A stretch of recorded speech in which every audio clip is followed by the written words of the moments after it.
Hi welcome back to my channel. Tailoring video வரலன்னு நினைப்பீங்க. நாளையிலேருந்து கண்டினியூவாக வந்துடும். கொஞ்சம் பிஸியாக இருக்கிறனால நாளைக்கு ஒரு கல்யாண வீடு இருக்குது, அதை முடிச்சுட்டு நாளையிலேருந்து ரெகுலராக டெய்லரிங் வீடியோ வந்துடும். இந்த saree வந்து நான் ரீசெண்டாக 250க்கு கவுன் தைக்கலாம் அப்படின்னு போட்டிருப்பேன், வீடியோ போட்டிருந்தேன். 250 ரேட்டில் இருக்க saree எல்லாம் அதில் ஒரு சாரியை தான் எடுத்து நான் கட்டியிருக்கேன். எப்படி இருக்குன்னு சொல்லுங்கள். சரி, கவுன் தைக்கலான்னு பார்த்தேன். ஒரு டைம் வந்து சாரியாக கட்டிட்டு அதுக்கப்புறம் கவுன் தைச்சிக்கலாம் அப்படின்ட்டு. இந்த ப்ளவுஸ் ஆல்ரெடி என்கிட்ட தச்சு இருந்துச்சு, அதனால இந்த சாரியை பார்க்கும்போது இந்த ப்ளவுஸ் இதுக்கு மேட்ச் ஆகும் அப்படின்னு தோணுச்சு, அதனால போட்டிருக்கேன். சாரி எப்படி இருக்குன்னு சொல்லுங்க. 250 ருபீஸ் சாரி.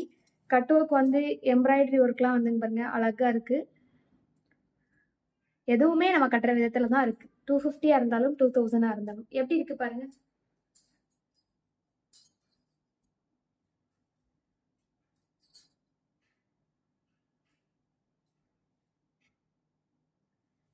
சாரி எப்படி இருக்குன்னு கமெண்ட்ல சொல்லுங்க. தேங்க்யூ, பாய்.